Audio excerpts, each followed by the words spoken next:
focus on Liberia. Yeah. From Kemau to Cape Palmer, mountain back to Atlantic Ocean, Obomi Hills to Boakai, to educate, elevate, and promote. Yeah, focus on Liberia. For Liberia, Liberia. For Liberia, yeah, yeah, yeah, yeah, yeah. From Monday to Sunday. From Monday to Sunday. It's focus on Liberia.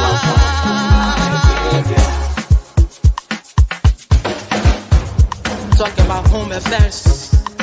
Hey. In diaspora. Foreign affairs.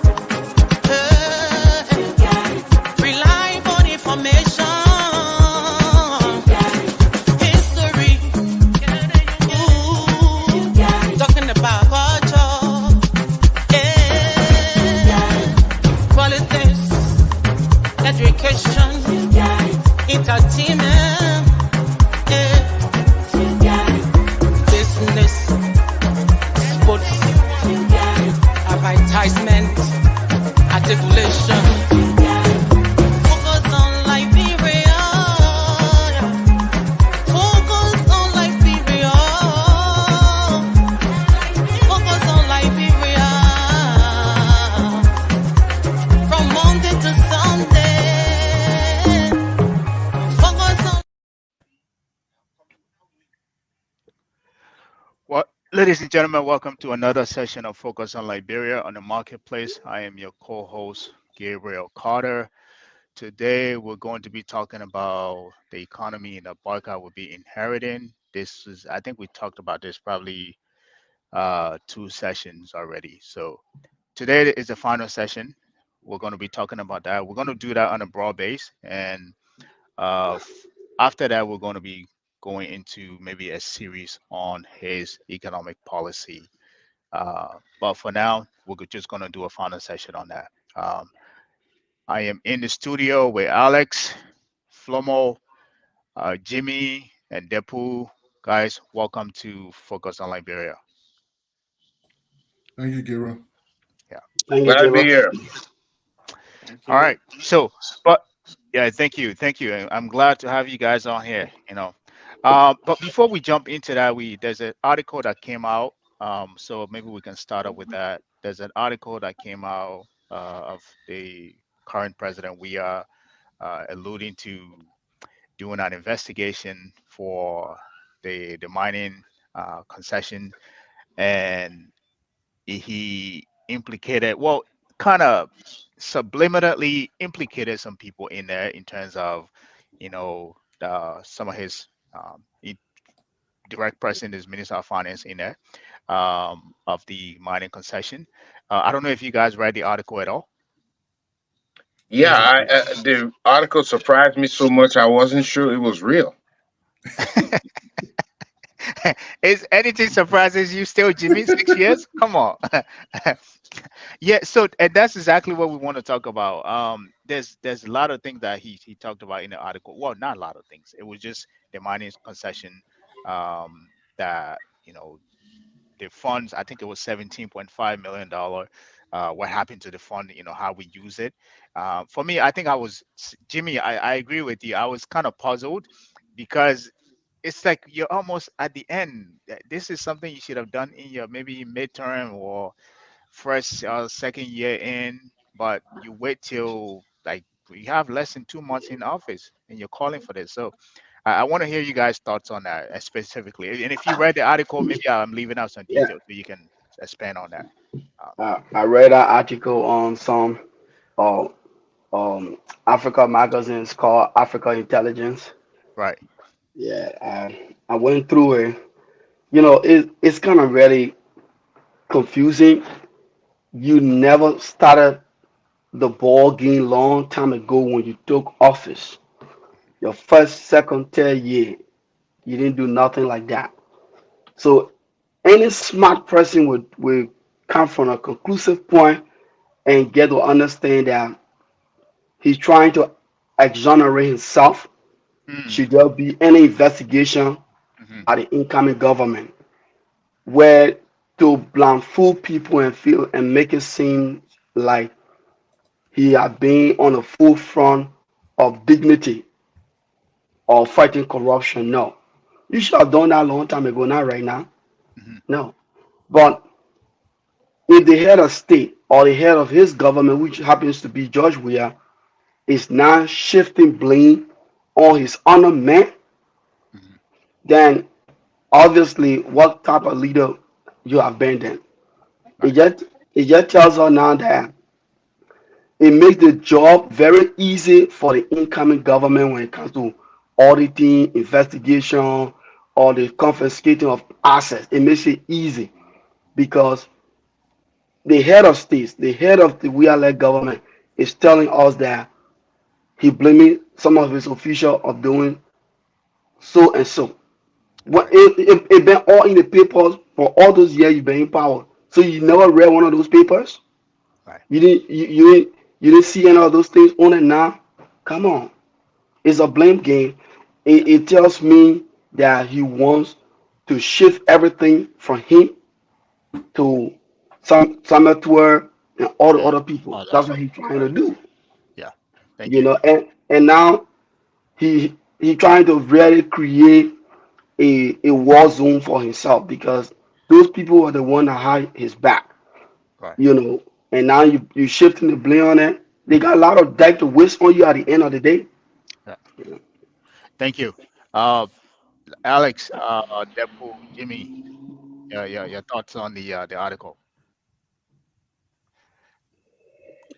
So this has been an ongoing situation regarding the mines area in Nima County stretching out to between Nima and Guinea, Hmm.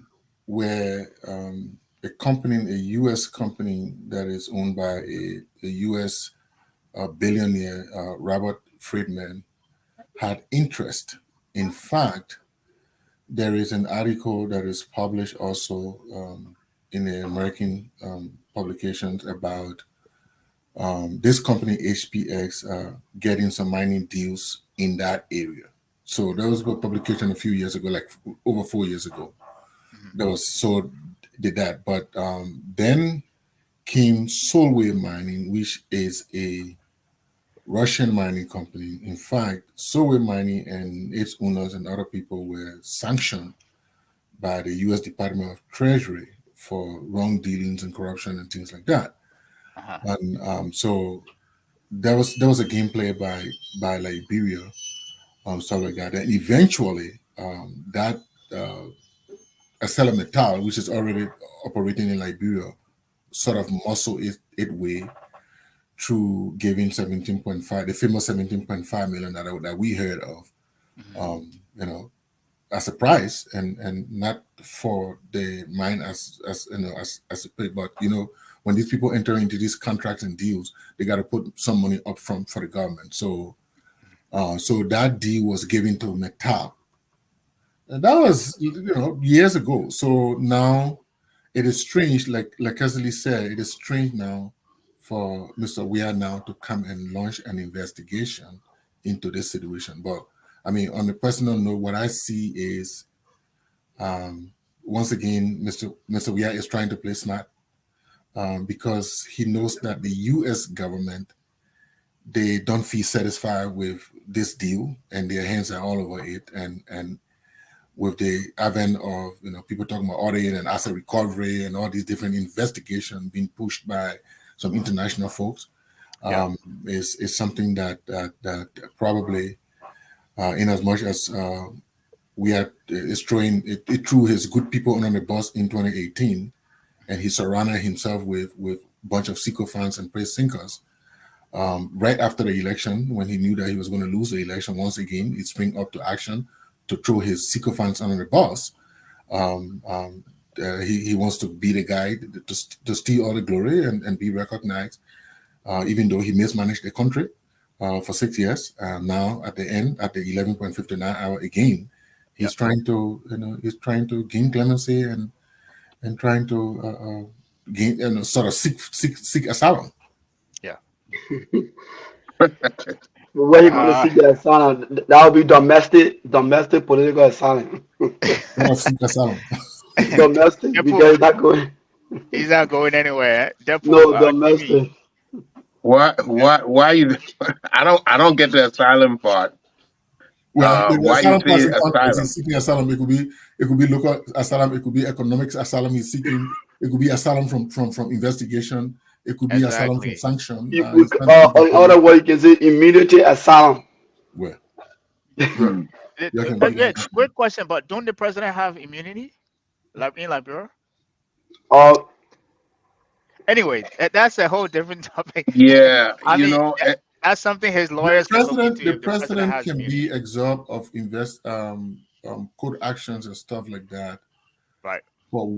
For doing his job, and anybody for that matter can do that job. But also uh, from item that can come about after his presidency, right? Right. Like for example, in the case of South Africa, where Jacob Zuma, the case was already started. Once the president is in as president, you can bring such a case against the president. But the Right. moment you leave office, then they can bring that indictment again against Voila. you. Voila. Okay. Similar thing happened when we were doing the 16 billion, 25 million investigation. We were became aware of the constitutional provision in protecting the presidency. If Right. the case was started at that period, and then if the circumstances started during the presidency and the investigation is launched, yes, you can indict the president after their presidency, but not Yeah. during the presidency. Jimmy. yeah. My understanding of this presidential immunity, nobody is above the law. And if you have written a law within the Constitution that contradicts the Constitution, then it's not a law. Yeah. So I strongly believe that if anybody's in violation of the law, they can be given clemency. I know now clemency is something that people do to give someone clearance, or allow somebody to leave jail or not serve a prison time. That is one thing, but you cannot be above the law, break the law, and see because you're president, you don't have any, you don't suffer any circumstance. Nobody is above the law. you know, Uh, so about this, there's a lot of there's been a lot of talk surrounding this thing. Yeah. I understand that Washington initially started going after him for this deal, Yeah. because he started transferring mines and there was something that um, Washington took exception to. So, but in this late day, then he announces a investigation. Yeah. You know, it's really surprises me because these are the things we have been admonishing all along that he needs to keep these people in line. Not they're not allowed to do what they want. And now, when he's at his end of his term, then he does it. It doesn't look good. It's not looking good. I don't know. I'm a little bit. I'll be interested to see how it's handled. But I don't. I think there will be some penalties. Yeah. There will Uh, definitely be some penalties. yeah. I understand the president elect has flown to the U.S. Yeah. and I wouldn't be surprised if there are discussions about this, about what all these things that are ensuing, and a course of action.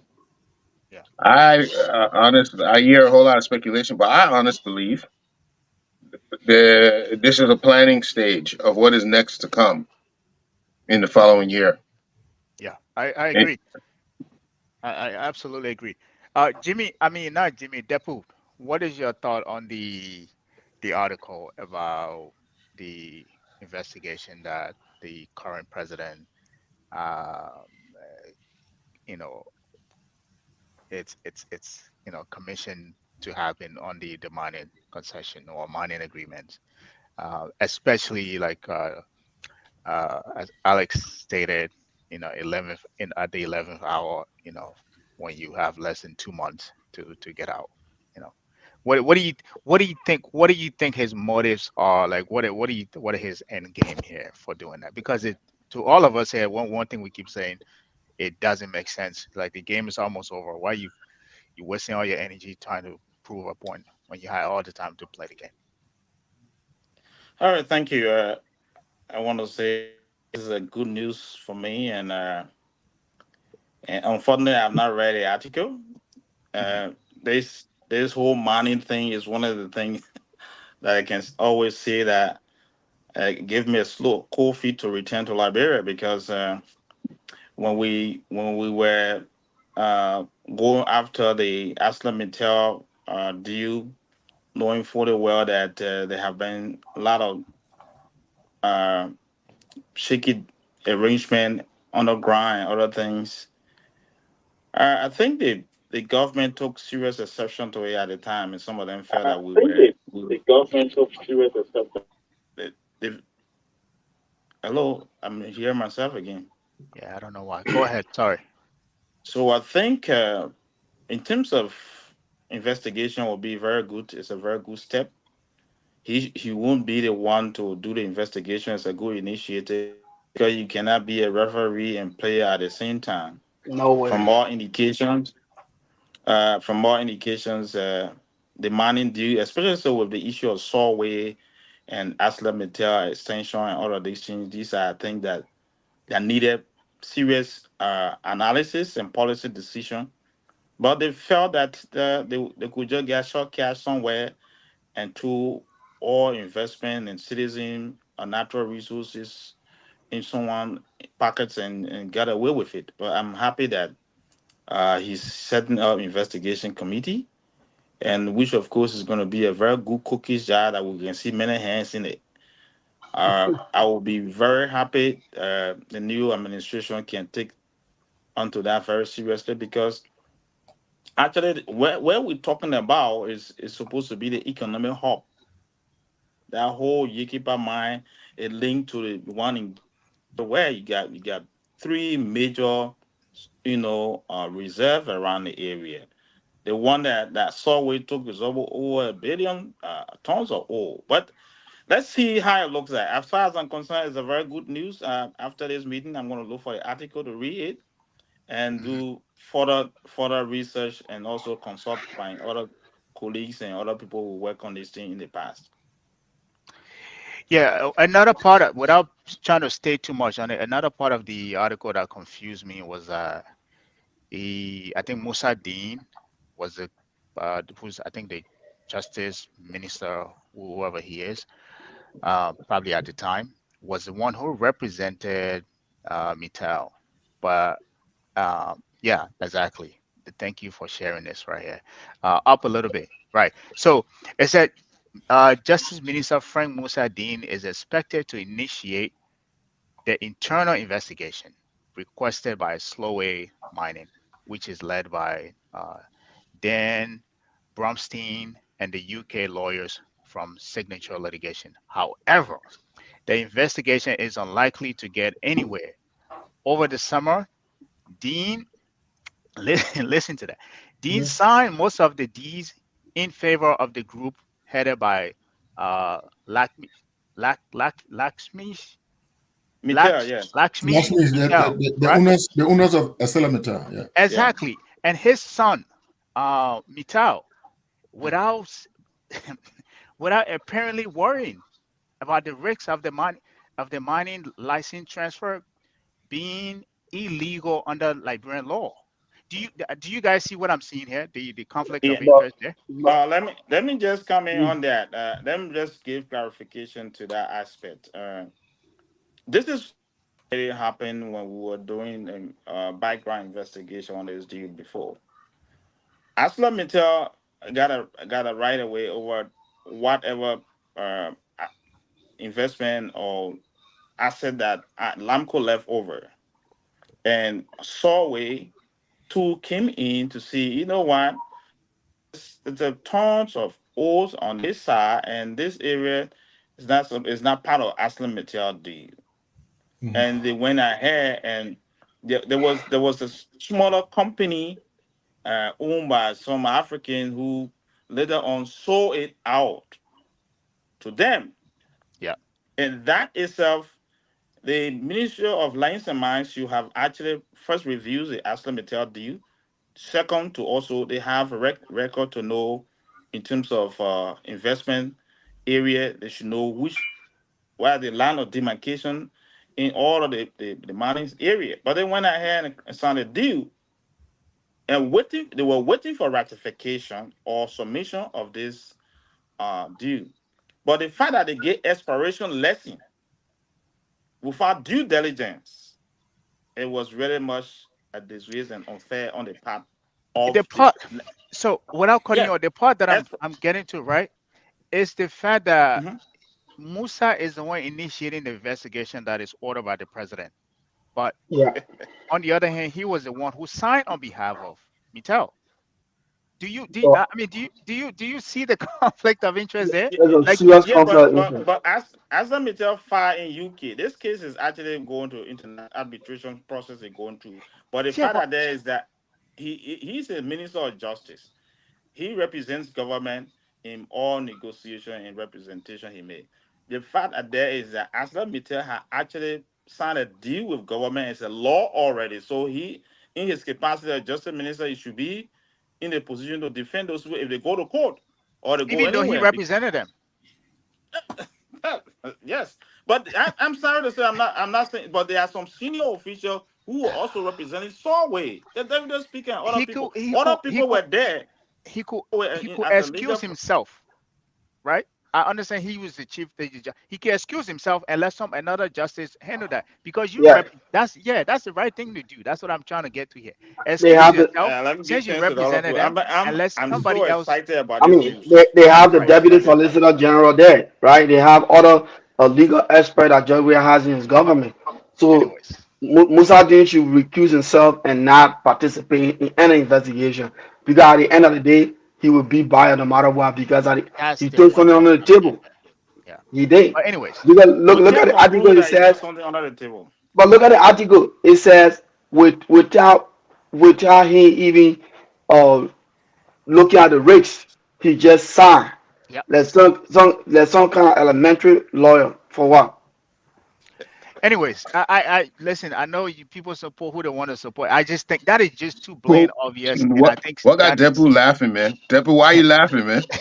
it's too blatant No, obvious, and I but think people represent who they Jimmy, want to Jimmy, represent. And Jimmy, anyways, this issue, the whole of 2021 was a tough issue, and I think we went after it, and it became almost like a threat to us. And some of us, I'm sitting down here, and not lying to you. There are so many text messages and other things that came threat, everything. I got like, man, That it's is coming or that not. is that is true.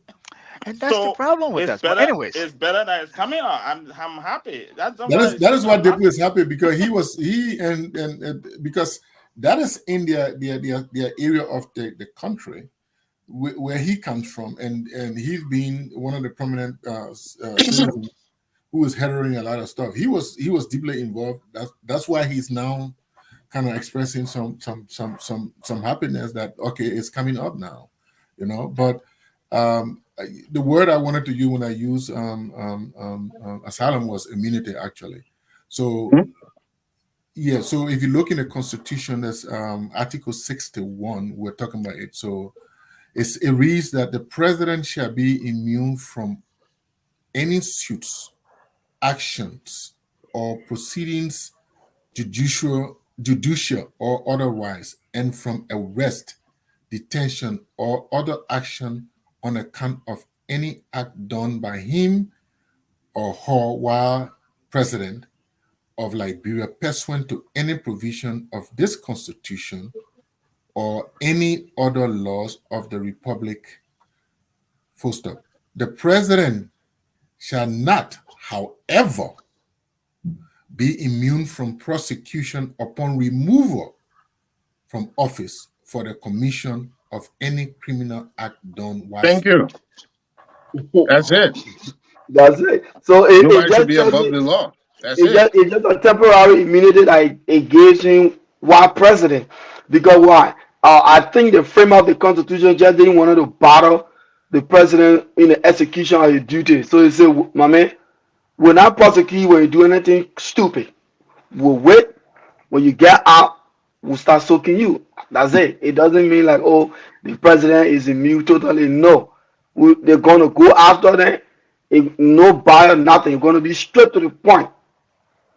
They're going to be audited. They're going to be looked at everywhere with Tracy.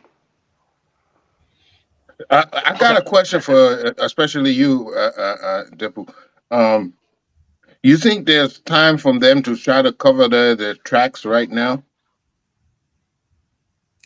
Realistically, this is another fun news.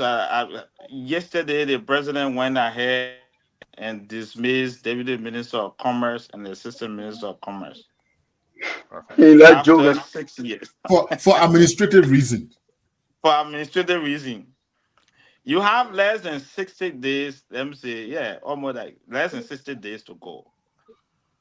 Whatever administrative reason that have been held for the past 6 years and dismiss the person. And it's the same thing we're talking about there's the same thing we're talking about the Aston Metal deal. Mm. You have every opportunity. We prepared petition, research, gave proposal, everything. The guy was like, it was something I'll call it like serious threat to them. That's how you look at it. But he's about to leave. The people are going to court. He has to get account because realistically, you can't give exploration license to somebody in an area where it's already declared under the law as MDA for a company. So what will we do? So let's see. We are, let him read around and see. He cannot exonerate himself from that. This is one thing I think he cannot exonerate himself from that because the document will not be signed or approved, or there will be no dedication or discussion without the president interfering or involvement. So in the end, he should be able to take responsibility. That's why leadership is very much important. You have to be a leader enough in making decisions, accepting responsibility, Mhm. and to shift blame at this time. Let's see how it looks. And I see this. This is not my area. Law legal thing is not my area. But when it comes to the economic risks that the country faced at the time and other things, the natural resource threat, everything was something that we put it down. And we got some legal people, they put legal pieces there, but they still could not listen.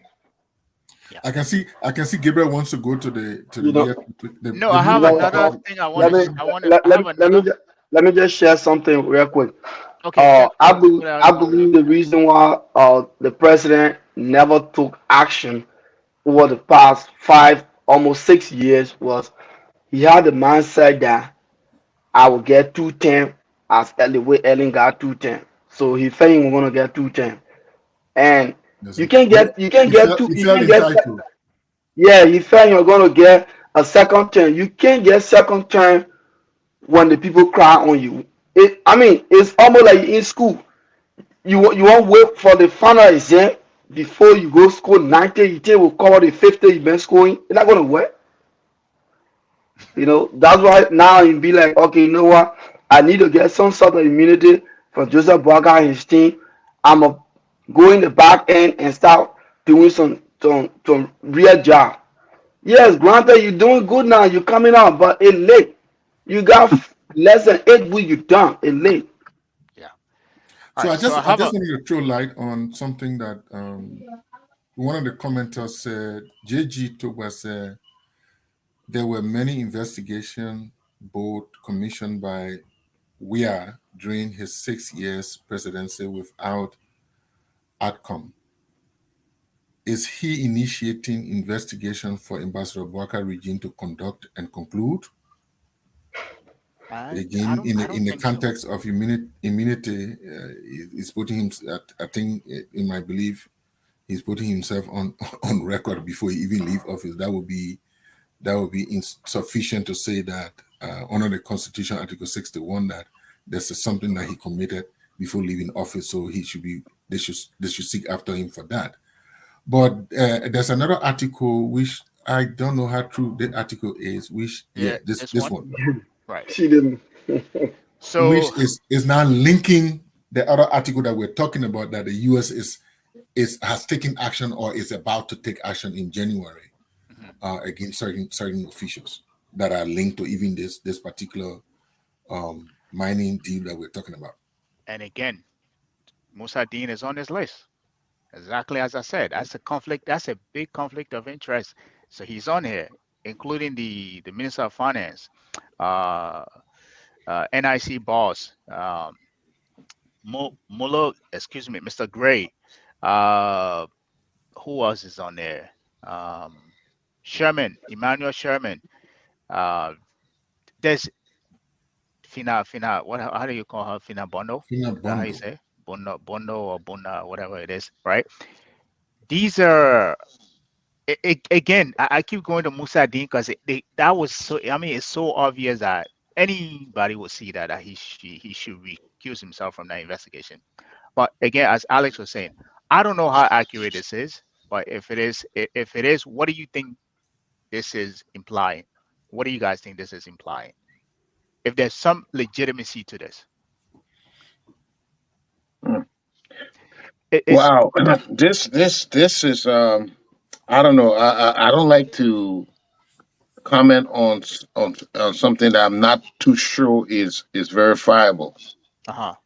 Um, but it does invoke the question whether this the incoming administration, Buckeye administration, will be the administration to finally set a trend of keeping people honest.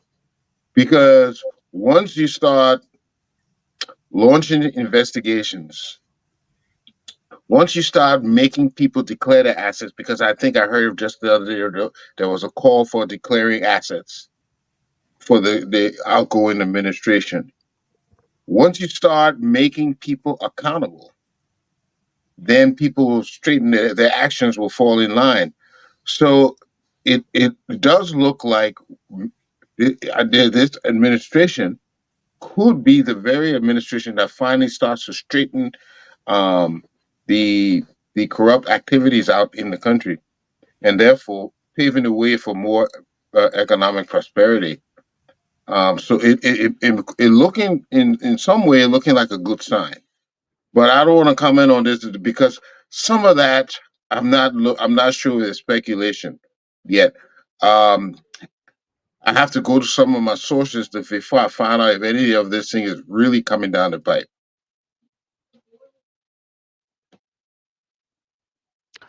Any thoughts? Any other thoughts?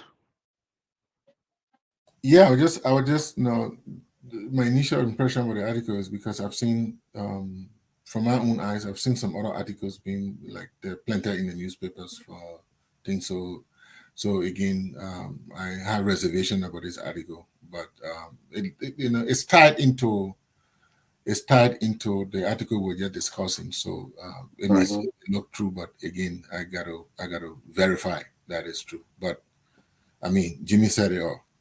Yeah. Okay. All right.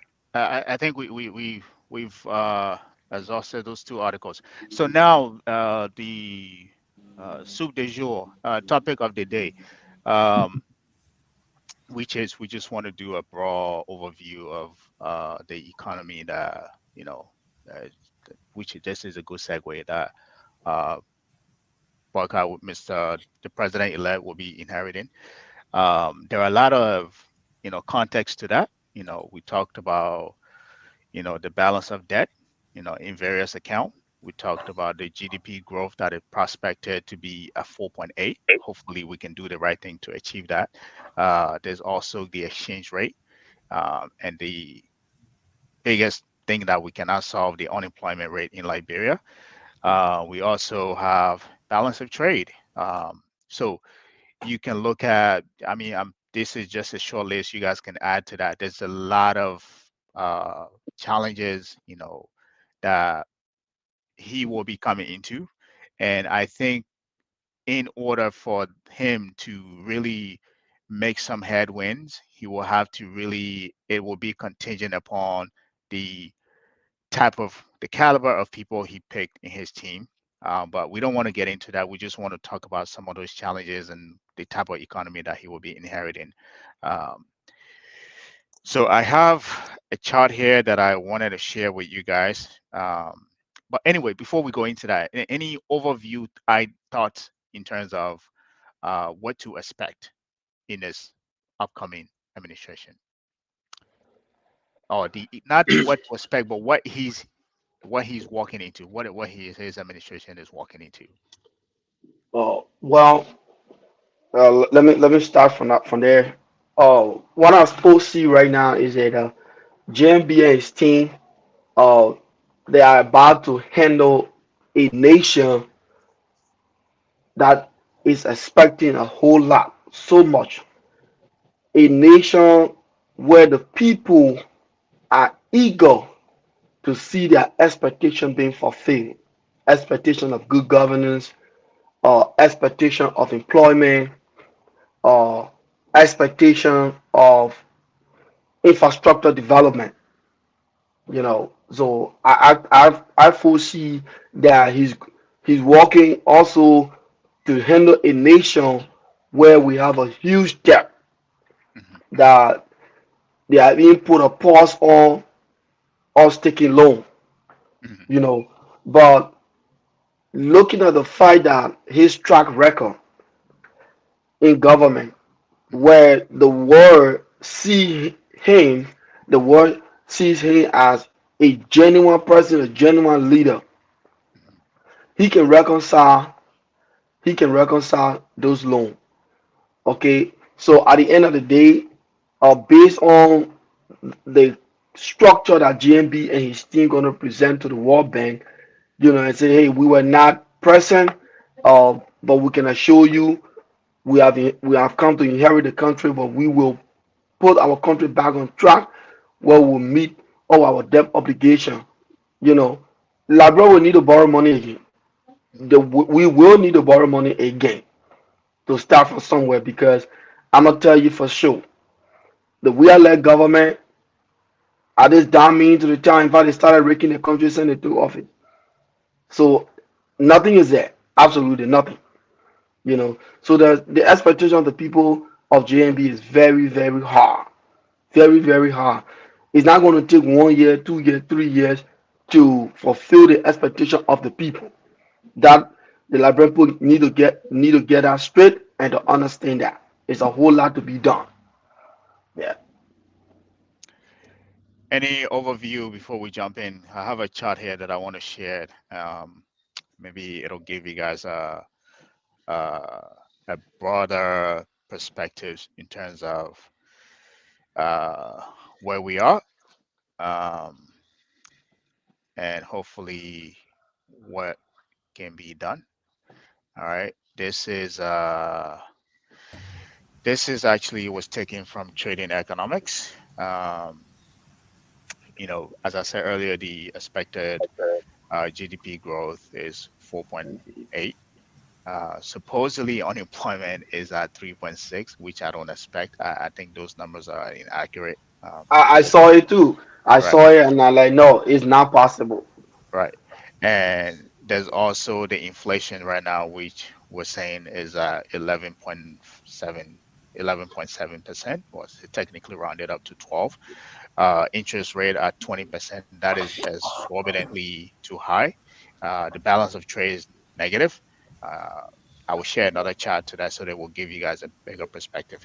Current balance, current account balance, that current account balance is also is inaccurate as well. Um, the current account as a percentage of GDP negative. So there's you know for lack of better words, this current the incoming administration, it is not coming into a smooth sailing government that is this. They're coming in to do heavy lifting, and you can actually see this from from the chart here, as I said. What are your overview on this chart, or as the economy as a whole, as it is, that the current president-elect is coming into, will be inheriting? Well, um, I'm not a big the GDP growth rate.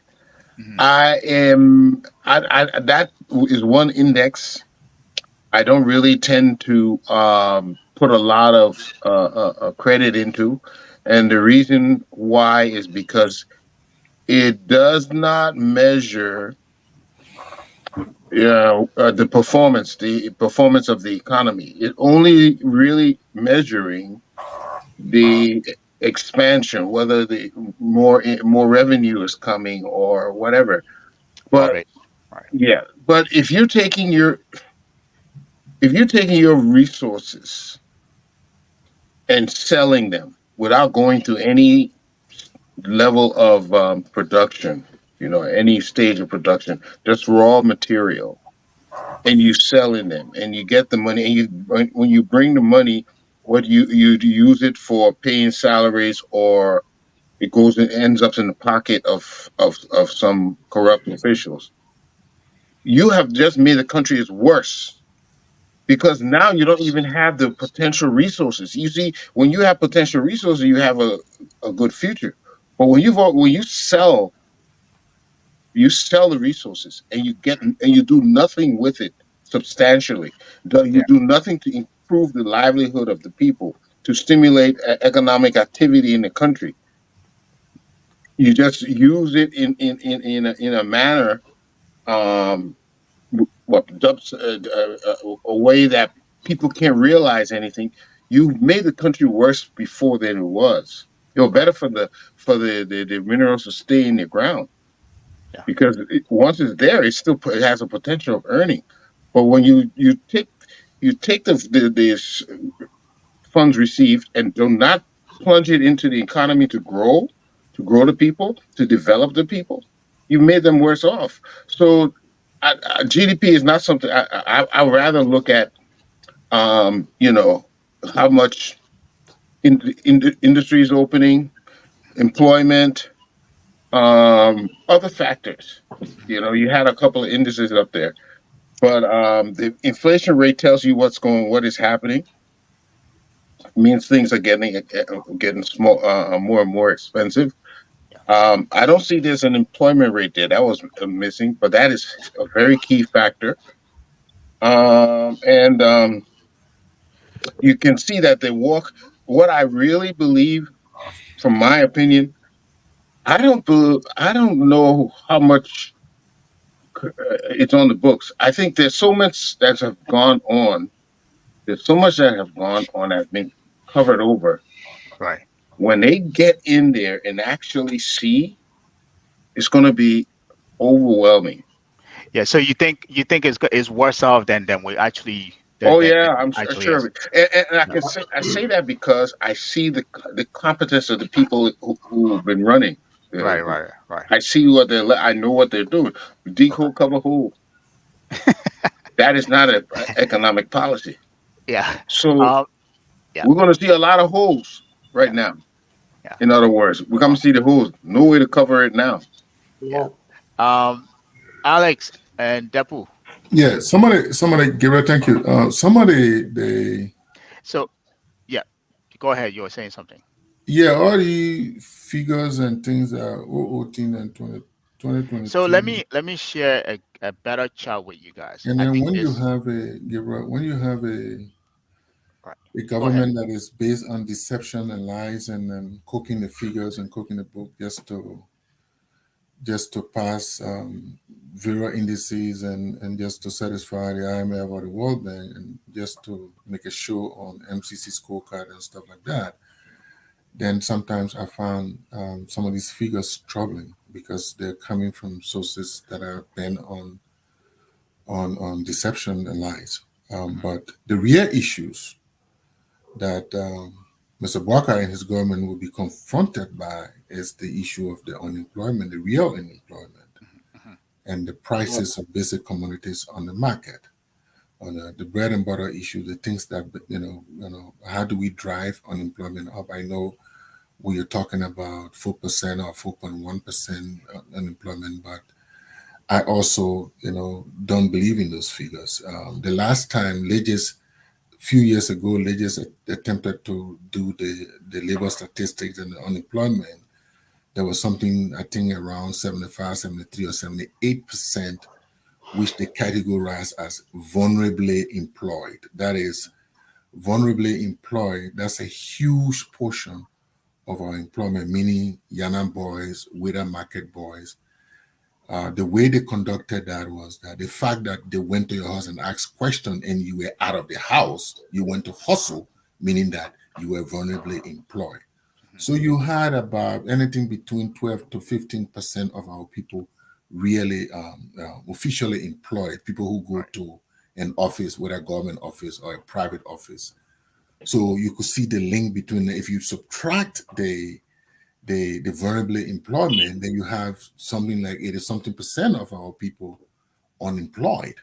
So if that whole constant today, which seems to be defined with lack of a private sector led situation, then the new government have something to confront with the issue of unemployment, how to create jobs, Right. especially in the private sector, because right now you have a government that has a bloated salary base. All aspect of government has bloated. You have about 50 something plus up to 60% of our budget going into paying salaries and employees benefit in the government. So how do you move people from government and even move the unemployed people into the private sector? That's one thing that this government is confronted with. How do you reduce or stabilize the prices of basic commodity, petroleum, rice, those things? That is the real bread and butter issues that is country, the government will be confronted with. But those things are a function of four things: good governance. Now, if you have a government which is bad governance, which should characterize this previous government over the past 5 6 years. So, Mr. Boakai will be confronted by putting the right people in place to form a good government on the issue of the rule of law. How to enforce the rule of law in the country. Over the years, we've seen all kinds of things happen in the country. All right, to the extent that Liberia has been, has developed this huge reputational risk around the world. So Joe Barker will be confronted with rule of law, which is some of the things. If you're talking about the topic, the real topic we're talking about, that what this new government, where Georgia is leaving our country and where Joe Barker is going to pick up from, those are some of the things that I'm talking about. You're talking about financial crimes. The financial crime is commonplace. The country is plagued with corruption.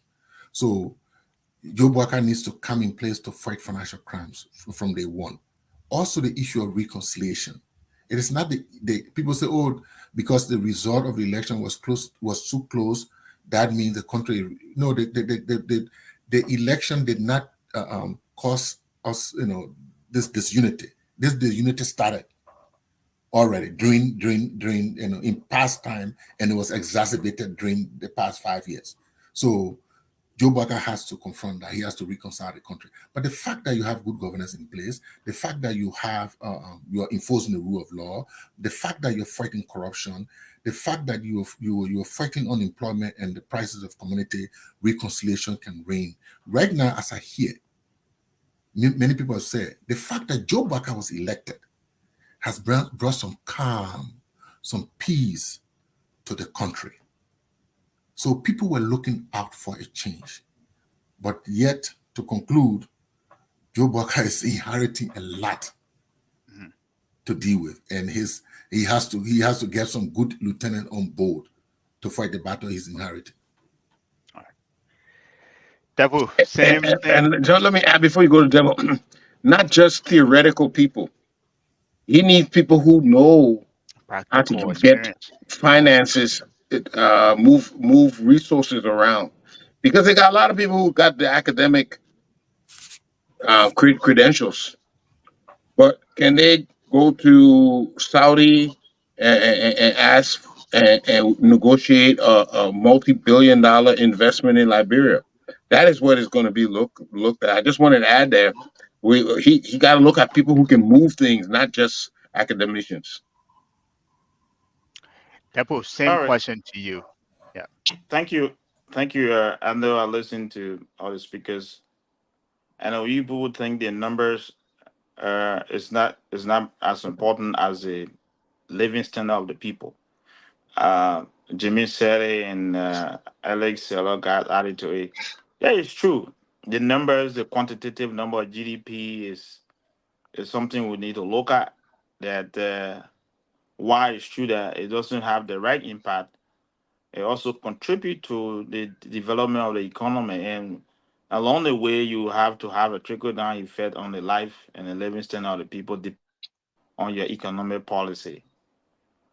Now, in terms of what the president elect is inheriting, we know that Liberia, yes, the economy is in slumber right now, and therefore, what he needs to do is to first of all do some review of what went wrong and get some baseline data on where to pick up from.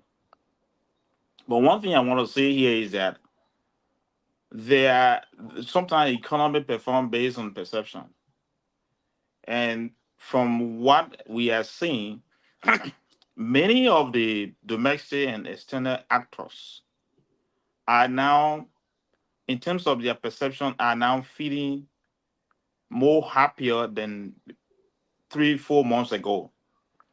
Election itself brings about uncertainty in the economy. It also have impact on economic growth and development. There will always be investors, confident declining or having some wait and see attitude and say, you know what, let's see, this is instead of whole investment process, they will have to hold back some of their package, some of the portfolio, and to observe. These are things that compounded President Weah administration, because earlier there were a lot of problem with the economy, not having trust in the system, the financial system having some weaknesses, and all of these things. It got compounded that he's going to go to election. What are we going to get from there?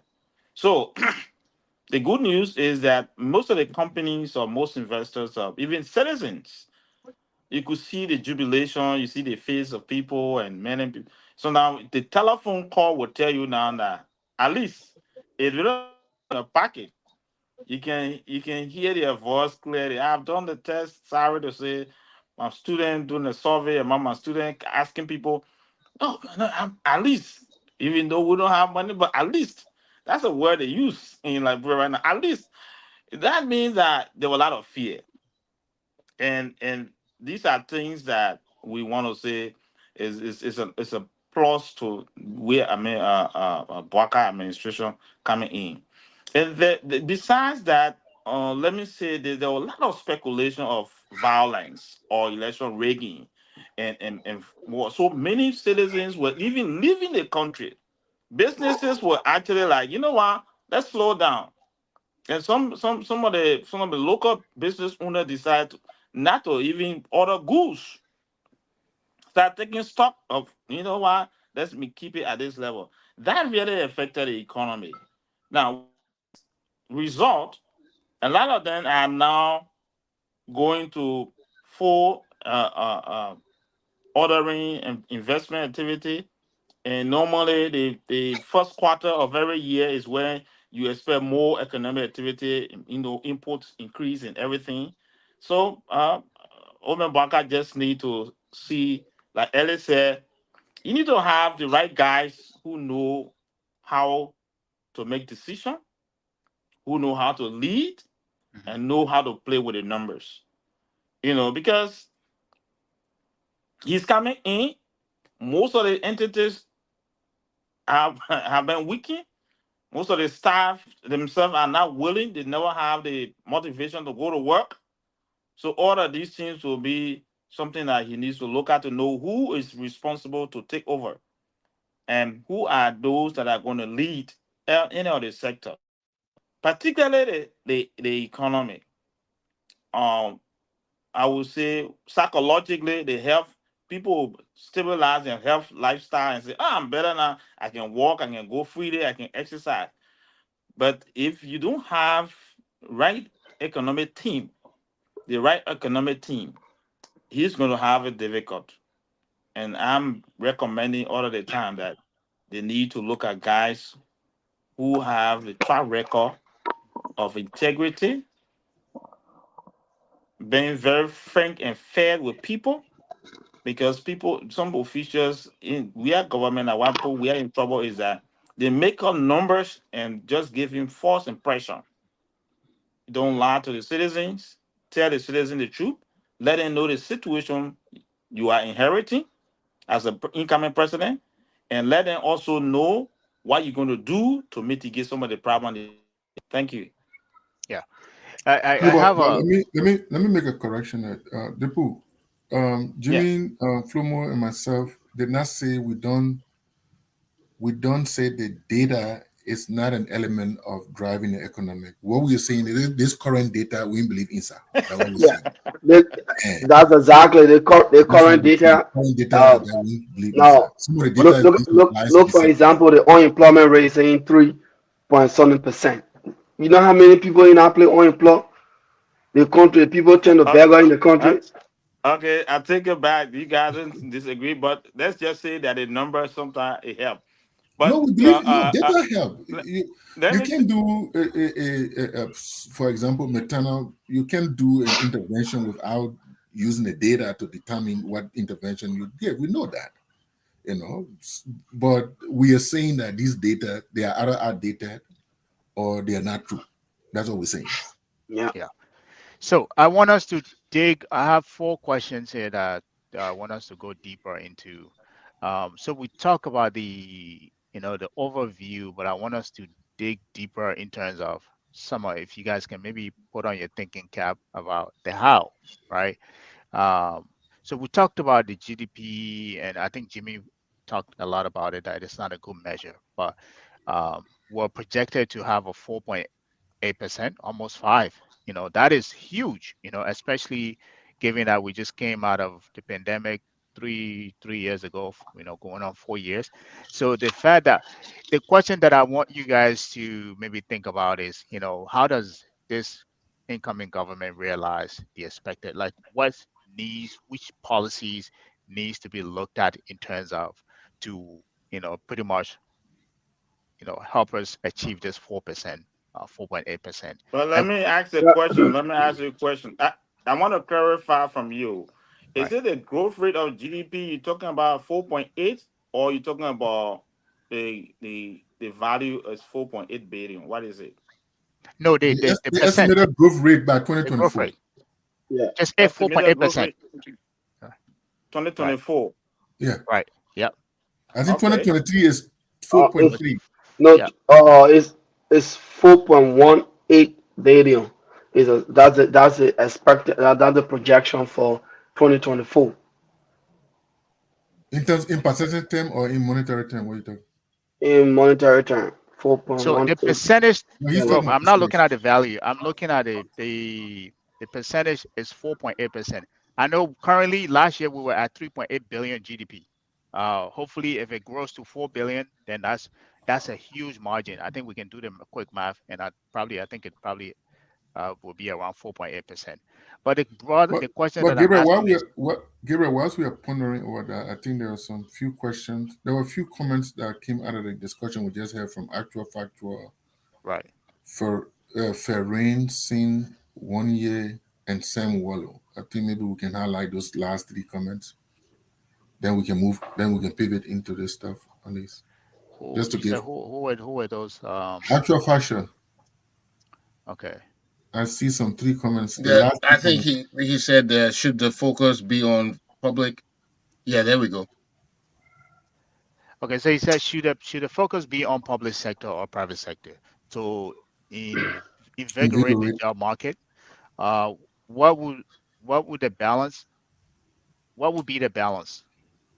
One might say 60% in private, in private, and 40% in public. That's my question to the panelists. So I think what he's asking is where should the focus be? Should it be on the public sector or should it be in the private sector in order to invigorate the the growth to like sh- which area should carry the blunt of the responsibility or the focus? I know people can You know, speak better, but This is I know that this is I mean, one would assume that the private sector led growth this is will invigorate more economic growth in the country. Absolutely. you this know, is But let him speak. sorry. sorry. Go ahead. This is a very good question, but it's always an obvious thing. You're not going to be having percentage whether private sector should be 1% of the growth, and the reality growth is driven by private sector. And the government is playing a regulatory role to see the growth of the economy. So one thing that is clear in the coming government that I will encourage them to do is to see where we have some constraint to growth in terms of our regulatory framework, in terms of our policy, which of course in terms of export import restriction that we also have, and some of the tax haven we also have. These are things that need to be reviewed to Hmm. give room and buffer for the private sector growth and private sector investment.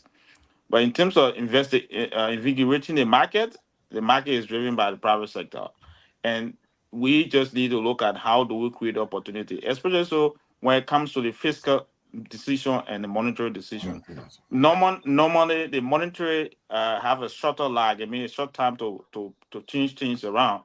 But the monetary side of it in Liberia is you don't have much control when it got something to do with the loan.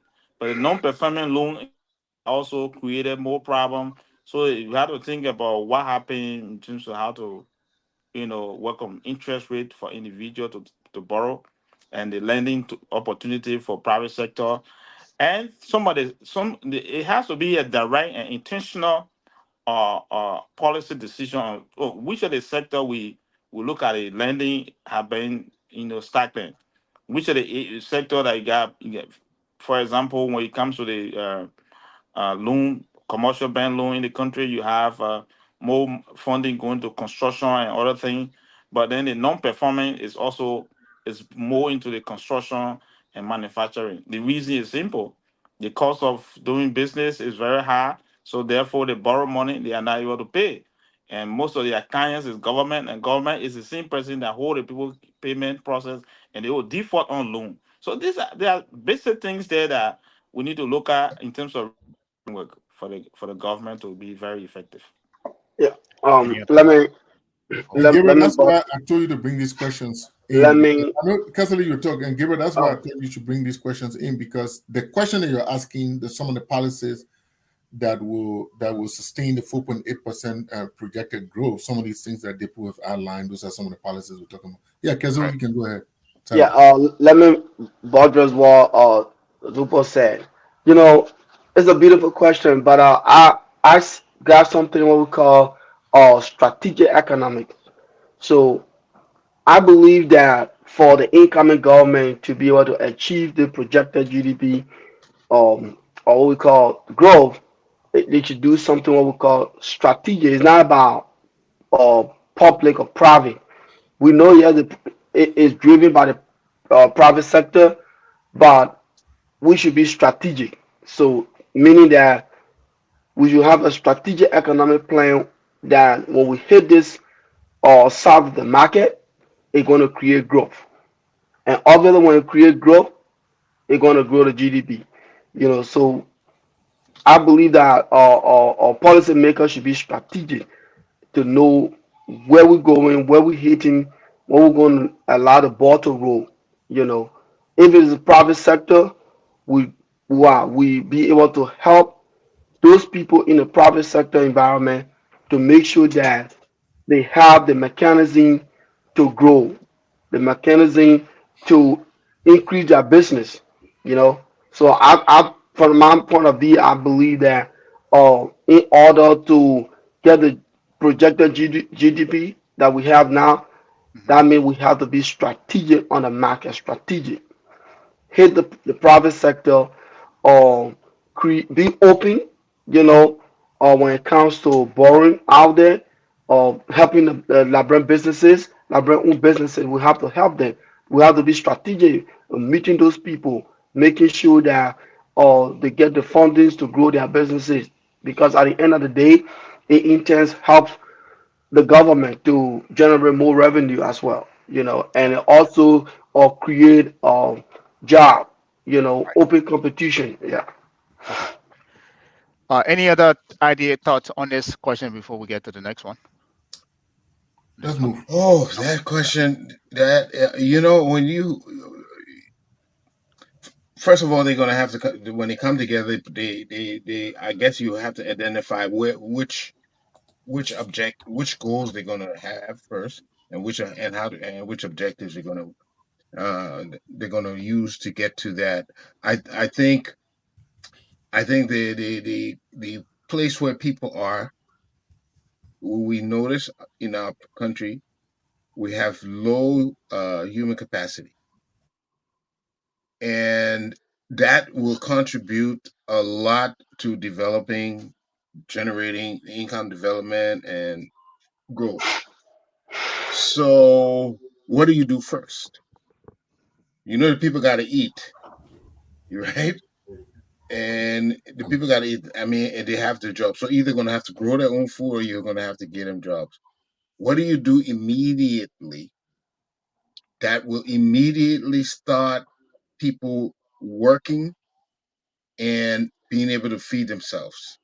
That's where you have to target, you know. And I'm hoping that the experts they bring on, they will know how to do this immediately. You need quick results. You need certain things you need right now, certain things you need in the future. But they will have to enable people to be able to work for a living, to use their hands to make things immediately. That will add to the growth of the country. So Yeah. human capacity development is where I would target. But before you can get to the plateau you want, um, how can you get them employed right away? Yeah. And that's how I would use uh, um, my revenue. I would renegotiate certain loans and stuff because I have to jumpstart the economy. So I have to find a way to stave off my lenders, so that I can put that money directly to increase production, human capacity and production in the country. And I you have to portray that so that people believe you. And once you have a sound plan that looks feasible, as working, people will work with you. Yeah. But when you go, and this is why I think the past administration ran into something. The plan you bring to industrial nations, to wealthy people, it was full of holes. It didn't look like you were serious. But if you come up with a serious plan that will bear almost immediate fruit for the people, then you will be able to. You definitely have to reschedule those debts.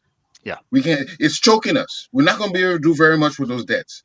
So one of the things we have to do is have them reschedule slightly to give us breathing room so we can invest in the economy as quickly as possible. Yeah, gentlemen, I apologize. I gotta run. I gotta, like I said earlier, I gotta um, attend to somebody Okay. quickly. So Okay. So the thank you. next Thank you for comment. having me. All right. All right. Thank you. Thank you, Alex. The next question, comment on here before I think we have. This is the second to the last. This is, I mean, this, I think I know this kid, by the way. So he's a We Are supporter. So I just giving that disclosure. Uh, he said the aspiration of some guys are very high. I think he meant to say George Weah wasn't the government to bring in these companies. I think he's trying to avoid Weah of the responsibility that Weah is in the government. Uh, uh, Farrison, Yeah, let he Can wants I a reason. respond? So, Can I Farazan, respond to that? go ahead, go ahead. yeah, go ahead, Deborah. Uh, Let me say this. Couple of years ago, I used to say this, and I'll emphasize today. One of the mistakes that President Weah made was his, his whole transition was prematurely handled. This almost everyone leave office, just leave it with all the document with personnel director. No turnover, turnover, no were written, but you have to leave it with personnel director. And if the guy who takes over doesn't have time to read, you don't know what happened, and therefore you don't know how to pick up. So the learning curve was one of the major constraints to their own development and progress. Now, the young man comment there is that President Weah wasn't in government to bring those companies. It is true. That is something many companies signed agreement before President Weah came to power. But the question there is how did he proceed when he took over? He announced that he's going to do review of some of these concessions. Show us one concession agreement, concessional agreement that were reviewed, and the results were actually published, and people say yes, these are the company we review, and these are the area that they have constraints on. And at the end of the day, the Liberian will see nothing. Now, the problem with having high expectation is obvious that citizens will always have high expectation when they change administration. Hmm. But people will also think about what you do. What are some of the practical things that you do? Most of the companies that were brought before President Weah, some of them also left during President Weah administration because the investment climate was not conducive. So they left. And those are some of the things that led to his defeat. So I would encourage the young man that it's good for you to always review what investment or policy you do. That's why it's not perpetual. Whenever policy is written, it has some timeline, other thing that you can be able to review it. So President Weah is gone. The question here is how President-elect Boakai will tackle the issue. And I think one of the best way to tackle it is what Jimmy was talking about, where we have in terms of loan, go and do some review and make some negotiation concession in certain area. Look, we can do this for now. uh, Reallocation of whatever investment priority that were there, we'll go back and say, you know what? No, this loan was directed to a wrong area. We don't need this anymore. For example, money that was given to us for Ebola, I mean COVID. You do rice distribution, you did different thing with it. Have you invested that into agricultural production? Even beans production to put that into planting banana production, you have been far better than where we are right now. So that's what I want to Yeah. say. All right, one more comment, and then we jump into. So this one is from Sam Waller.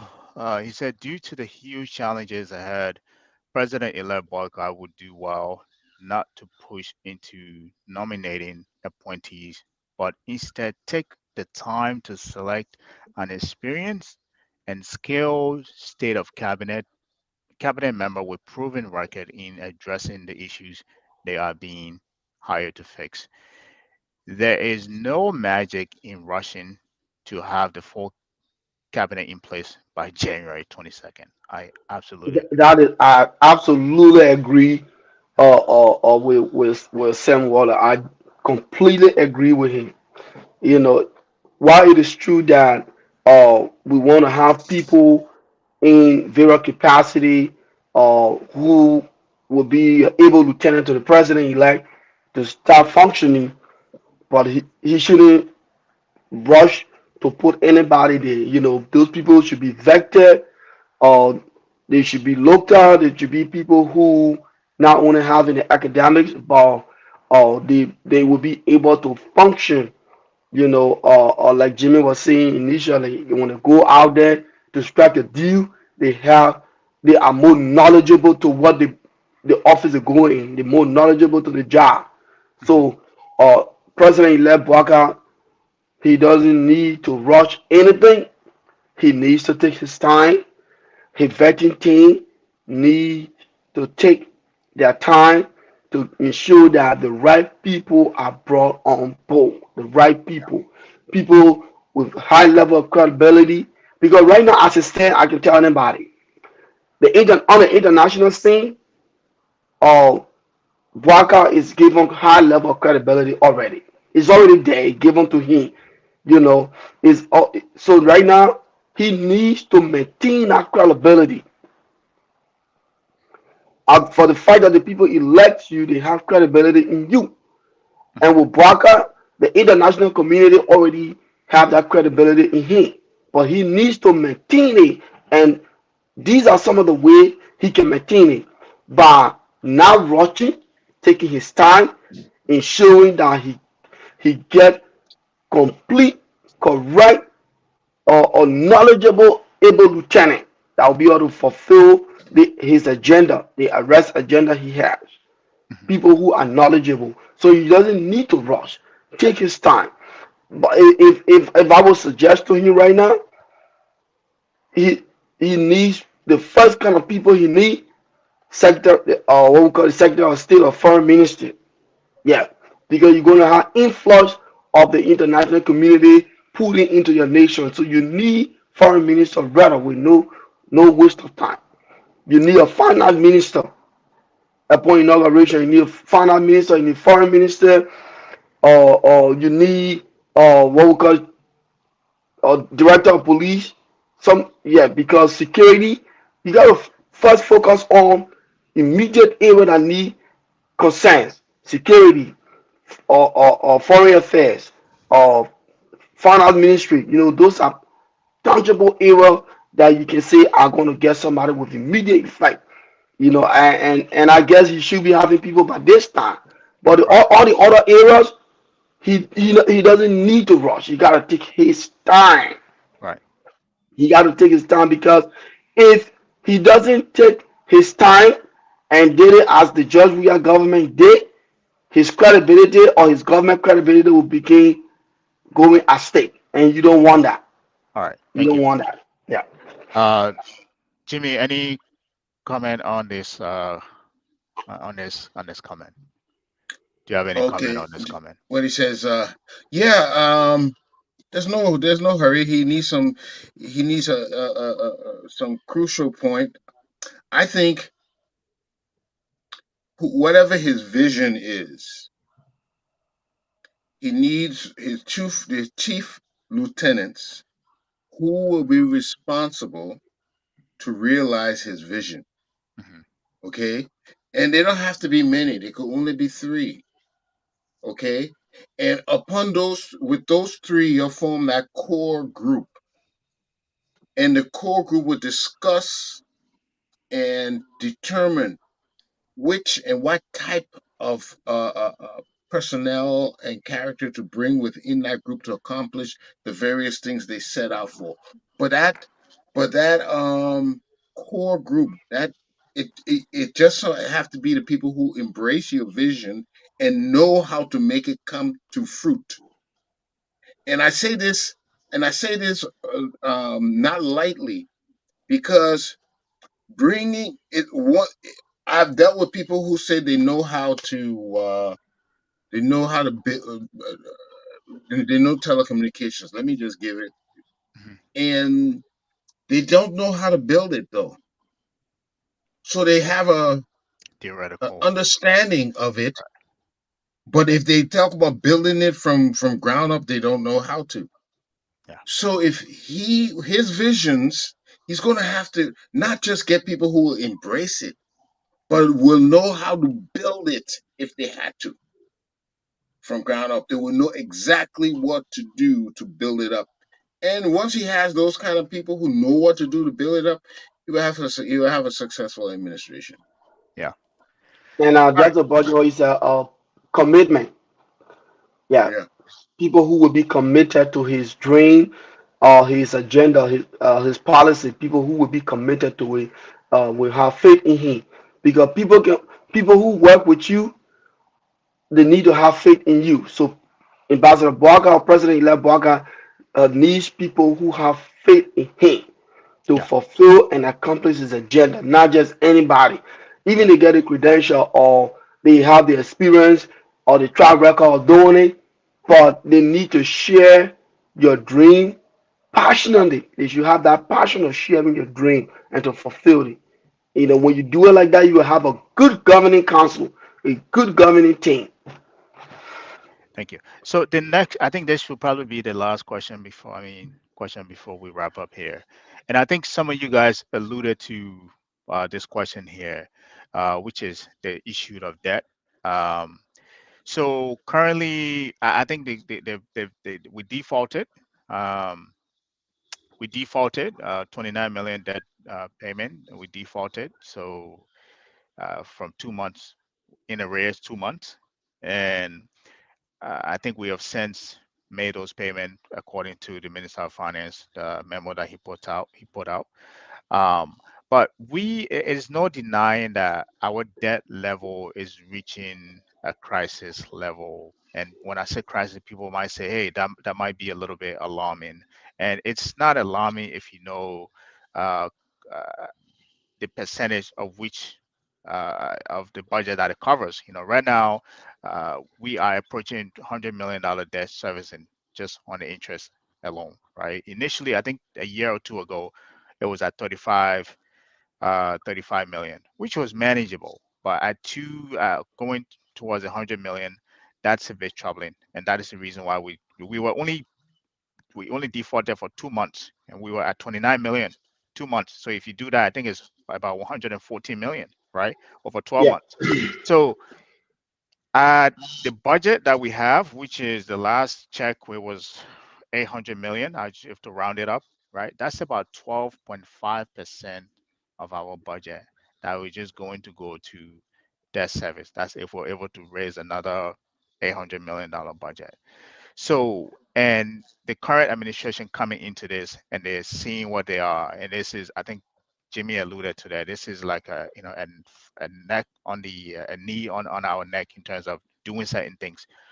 How do you guys propose this?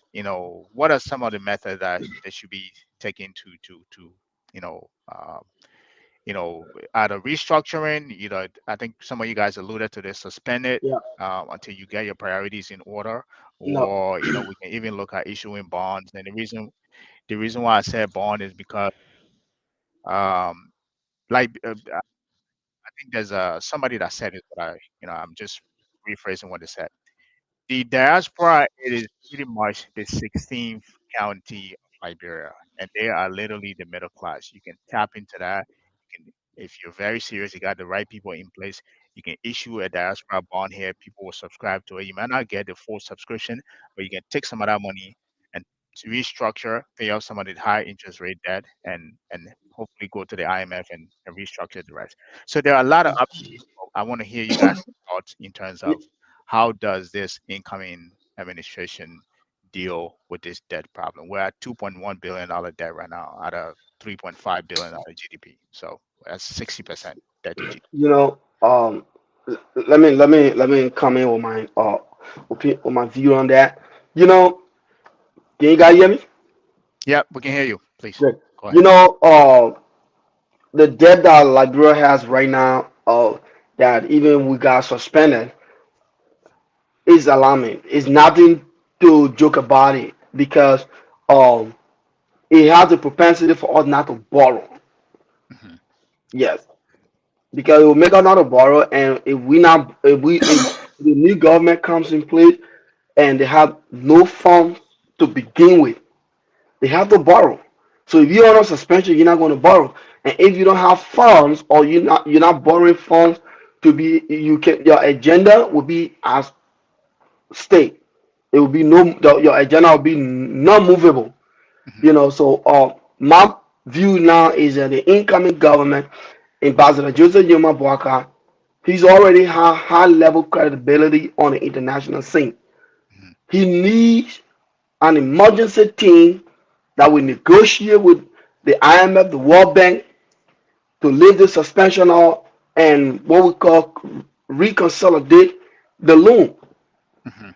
Yeah, we need to reconsolidate the loan, for the fact that his government just coming in place. You already have the credibility that the people got in you. They already got it. It's already been established when you got elected. So the people believe in you. So you need to address it. You cannot suspend it. You can let it be. You got to address it because you need funds to work with to fulfill your agenda. You need a team that will get down there, negotiate the debt, and and just do some documentation and put things together and begin to fulfill our agenda and another agenda but to fulfill our debt fulfillment with the IMF and the World Bank. We need to do that, but we have to talk to them, negotiate. That's the where in the player and the expert in negotiation come in. We got to come to negotiate with the IMF and the World Bank because without negotiation, our debt will still be to where it is. We need to negotiate.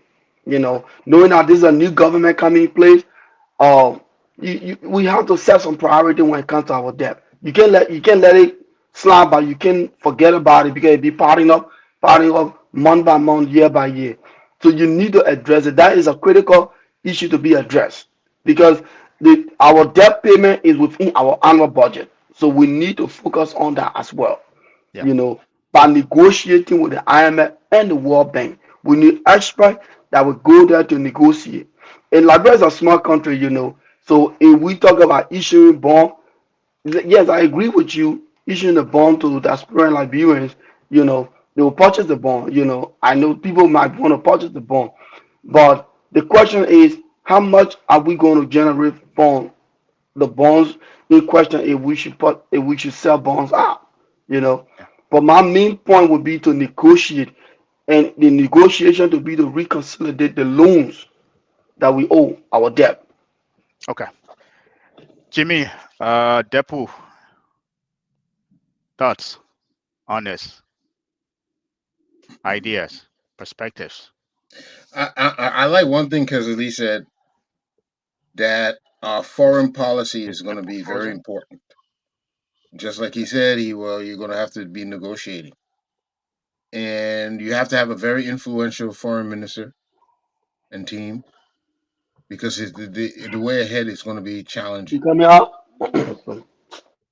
So, um, other than that, you know, I think how you get the people involved will be very significant because people will be expecting a much, and simply not being able to deliver may not be enough.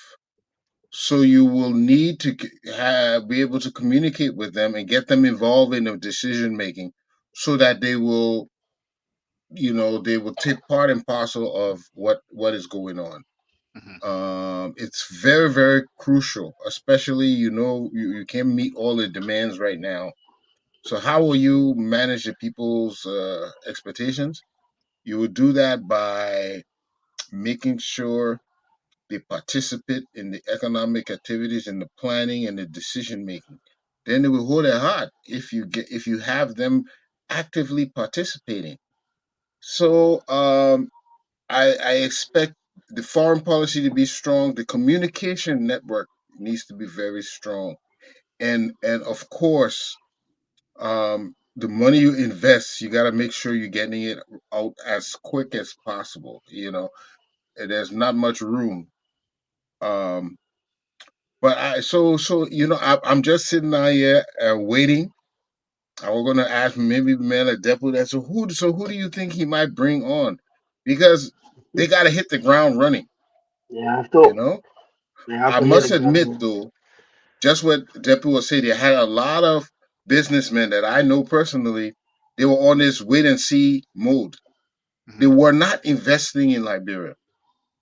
And it told me why. They said we're not investing in Liberia because the way things going, we don't see our way clear. So when they're not investing in your country, that means your people not getting jobs, people things not getting built. You have to provide to businessmen, entrepreneurs, a sense of security to make them want to invest in it, even if they're taking a risk. But if you can provide some sense of security, some sense of integrity and honesty to them, then we are willing to take the risk. So there is a lot of potential right there now, provided they can present themselves as people who are worth going into a venture with, people who will safeguard the investments of their people and businessmen. You got to sell. You got to sell everything. Those are the factors. You got to sell it, and so Okay. it's going to be part of the way you present, the way you talk, and the way you convince people that you are worth the risk. Depo, thoughts? Yes, thank you. Friendly speaking, that's one of the major concern right now because the public debt increased to the extent that I think it's projected to be like 2.3 billion. There you go. Right. And external external debt should be like 1.7 billion, and domestic debt is around 630 million. I'm looking at what the IMF are projecting. Hmm. So we realistically become a difficult challenge to start with. But you want to be considering, like the other speaker have said, you want to look at the debt management team and say, what do you think? What are some of the maturity of the debt, and why especially one that are just recent debt that would know that it was borrow, or any borrowing that we feel that it may not have an immediate effect. You want to go and see how best you can do a review, or to Mhm. give it out. Remember, I told somebody before, the one of the debt you're looking at there, somewhere around the 2016, 2016, Hmm. we have to push it out of the system. The Minister of Finance then, the Bama Kama, we got to look at it. Do we really need this money? It's just sitting down and on our books. What are we doing with it? What is it intended for? And you push it out of the system, and that is it can give you some space, fiscal space, borrowing space. So you may want to be doing that to see somebody debt clear and say, okay, do we need to go for it? Even though we don't know when will be the maturity, when was the maturity date, and it already incurring interest and everything, you can still go and renegotiate and say, you know what, this was intended for this, but we're not pursuing this activity anymore. Yes. Another option that there is that has its own uh, positive effect when it comes to the issue of debt. Uh, the domestic debt, you want to address it and make real good investigation to review it, because there are some of these debt, domestic debt, that you could see people are not accounting for money, and but you see it just came back on the books. You want to see how best to review that and declare somebody bad there or somebody you paid it off, so that the businesses can operate and also stimulate the economy. So it has its two ways to look at it. Another side of it in terms of this debt too is that, should we really look at it? Some of these money that we're giving concessional loan, or what kind of loan is it? UN is helping us with other support in terms of grant. You also have the World Bank has opportunity for grant. The IMF whatever portfolio you have, you can review it and see what we can do. But the reality is that you need to do negotiation, restructuring of the debt. The issue of bond, the reason why I don't want us to go into bond quickly is that you must first of all have the economy functional and see that the citizen themselves or the diaspora people themselves trust you. You want to build your foreign ministry should now focus on how best you do the diaspora program to look at it not only because of political activity. You want to be looking at some of the economic investment that they can do back home, and that itself, I will say this that it's good that the president elect is here. One of the main issue now is that how do you incentivize Liberians who want to invest back home? You can get more cash, investment cash from Liberians who will want to return home with some incentive, and that will be more faster investment than what you're going to get from borrowing loan from any other company. That's some of the options we gotta look at it. So uh with the multilateral loan, World Bank, IMF, the rest of the people, it's something that they know. It's not. It's just unimaginable that we're going 60% of our GDP Yeah. debt to GDP ratio. I'm Yeah. looking at it. I'm looking at a number here. I need to share the article 4 with you because instead of you using the whatever trend website you are using, is Yeah, a it's I national think document. when I looked at it, it was uh two something and we're at 3.5 GDP. So that's a put us at exactly at 60%. So Yes, 2.1% it's divided yeah, by 3.5, yeah. 60%. So you're right, yeah. Yeah, Yeah. it's not yeah, 59.4 is almost 60%. So it's Yeah. alarming. It's Yeah. alarming. So what you need to do now is to let the partners know that look, here is where we are. We now going to structure our financial responsibility and monitoring policy. And like I said in our last conversation is that we are going to have a system now. They're going to put us in the cash 22 cities. You're not going to be spending what you collect. You're not going to be spending anything beyond your revenue. So borrowing will be limited, be restricted going forward. You can assure them that look, we're not going to borrow within this period. If Hmm. there'll be borrowing at this time, it has to be done for certain reason, except an investment that will bring back return.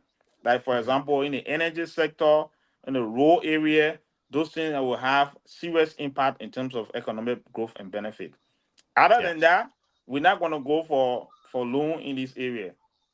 And you just put a cap on it and say that's the decision. Now you can also negotiate with them for grant. Since we don't have this, we are, in terms of our debt sustainability, we are now almost like, we are not no longer moderate, situation. We are going to debt stress situation. So that will help us in terms of negotiation. Well, Yeah. here's a question, Gabriel.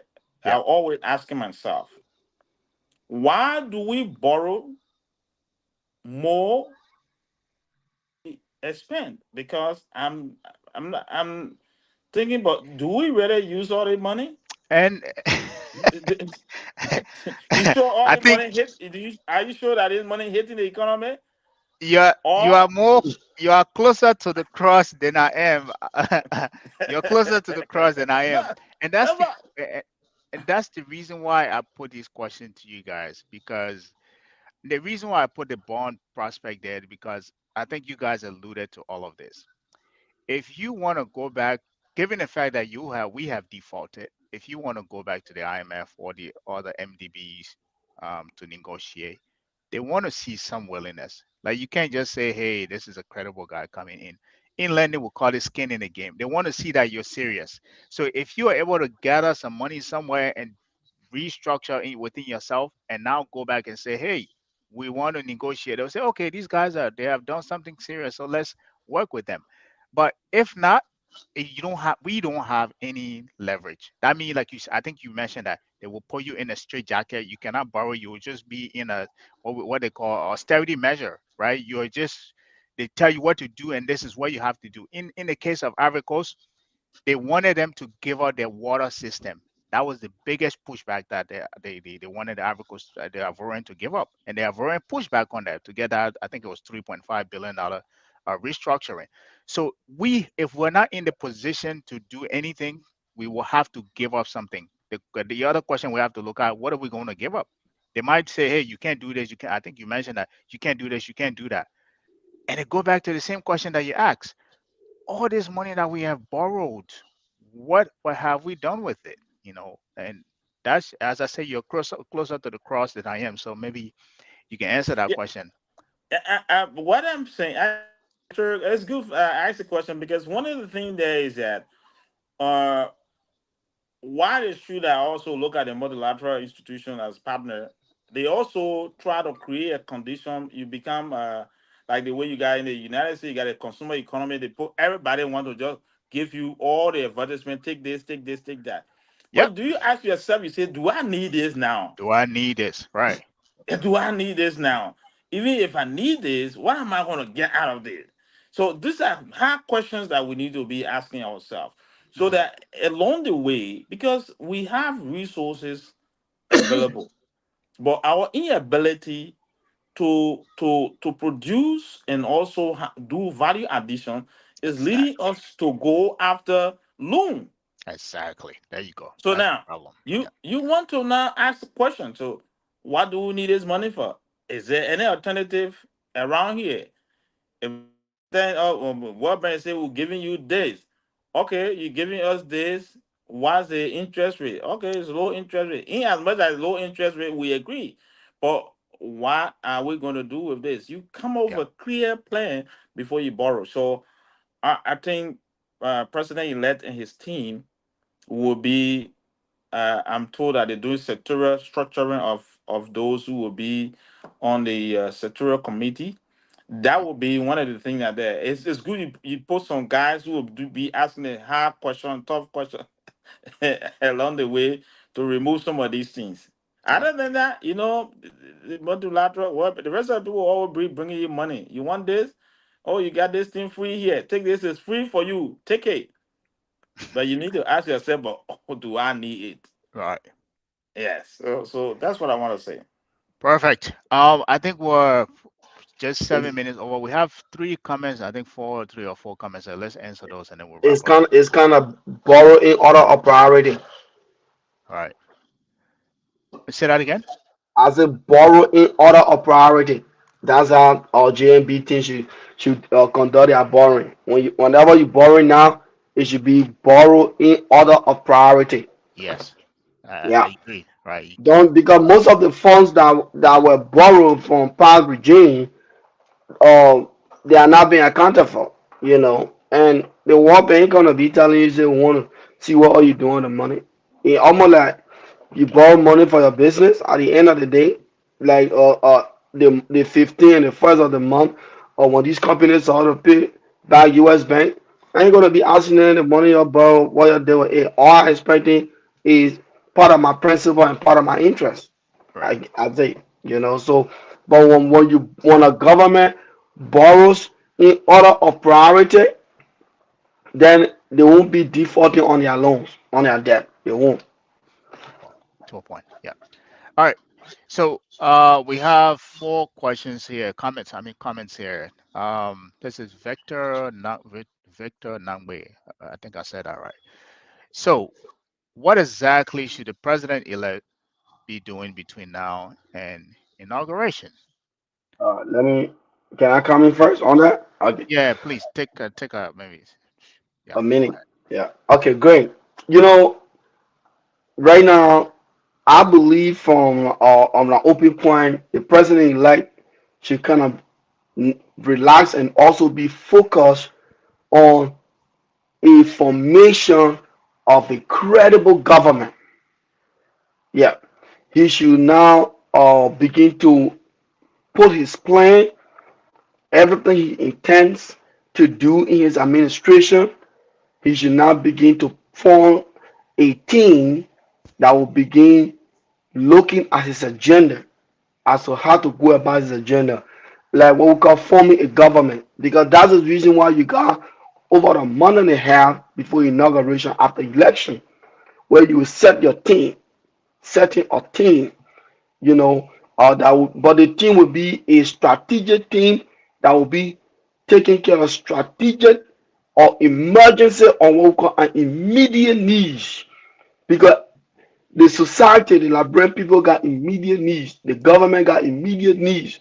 So right now, he should focus on forming a team that will be taking care of the immediate affairs. Like for example, we're talking about the debt that Liberia has right now. So the president-elect needs to focus on that now, forming a team so that as soon as we take office, hit the ball rolling on this key point. Yeah, like the economy, how to jumpstart the economy, how to start hitting those key areas of the economy that will show improvement right away.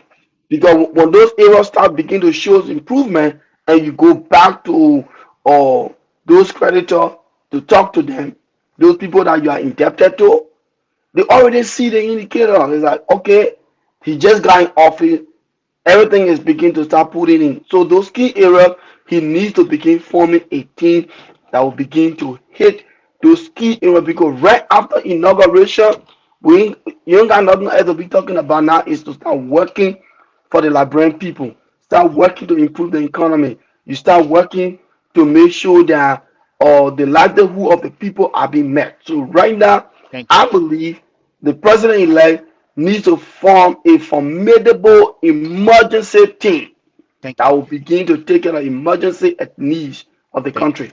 thank you. Depu and Jimmy, any comments on this? What should the elect president-elect should be doing right now? Yeah, I think about a month and a half left to, Like you know, I think the president elect had constituted a transition team, and the yeah. transitional team is working with the government transitional team for them to Mhm. see how best they can do review. Yeah. And uh, what is going to be very useful will be the technical team or the sector team that is set up. You should be able to give them timeline on the deliverable of what it's supposed to be doing, and they can roll it out into the 100-day deliverable and see how best they can prepare for inauguration. Yeah. But it is important that team B start the ball rolling. It's not too far. Like less than I will tell you this. We people think that we have time. We don't have time. It's Hmm. time for him. The question of you guys, which I didn't respond to about appointment of official, actually depends on how the transition team and the technical team work to effectively to give him picture of how the ground look like and who all supposed to be in charge. These are things that need to be done as soon as possible. Yeah. That will help him. So they can give them timeline. Oh, you guys, we can deliver on this in 2 weeks, 3 weeks, or 21 days, so that we can have a little roadmap. With that roadmap, he can use a roadmap to do his appointment and work on the transition. Yeah. All right. So we have another one here from Steve Sla. So investors going to Liberia isn't a problem. We have isn't a problem we have, but government official asking for bribes from investors is bad for our poor country. Uh, Excellent. The last one here we have is Victor Nangwe again. Is that the government may also want to consider some austerity measures, curb suspension, foreign travel, freeze hiring temporarily, etc. I think he was talking about some of the ways to tackle the debt problem there. All right, gentlemen, this was a great conversation. Before we wrap up, I think this was a great conversation. We went over oh, 14 minutes, but I would like to hear your closing comments on uh, today's discussion. It could be, I say, you can take it from any angle. Yeah. Say let your me final let me thoughts. let me go on.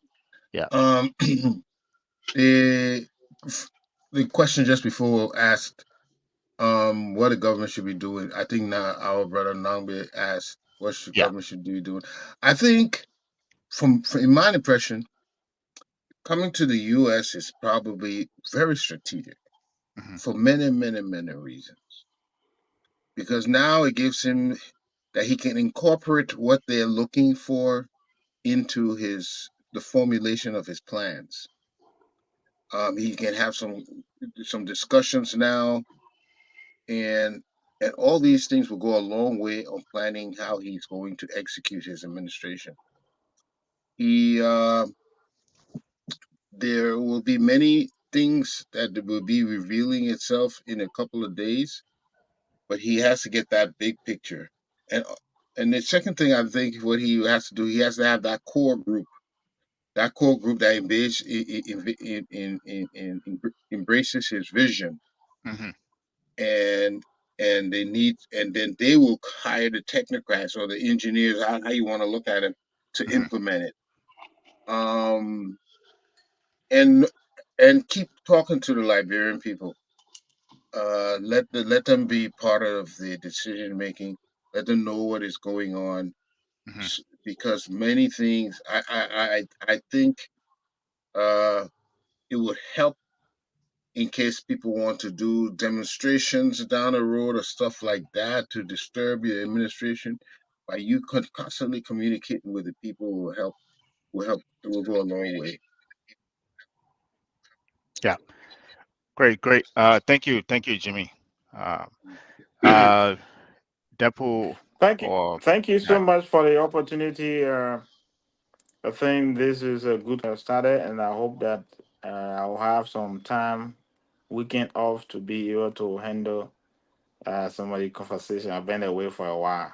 I know. Thank you We'll for chat. We'll holding we'll on. send you. We'll send you the bill for that, man.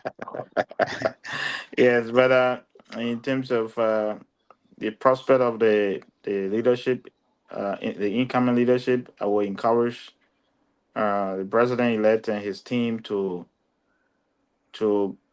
institute some merit system. Mm, People, yes, meritocracy is one of the things that help. That is not all about, oh, this guy was a guy who was the lead campaigner. This guy was, you know, my mom used to say, "Hollow pipe make the loudest noise." mm, Yeah, so sometimes some of the things, all the noise the people made during the campaign cannot be translated into real literature and actionable point for people to use. So you want to be looking at people who can talk and do, right. and not people who can just talk. So these are things that President-elect Boakai should be considering.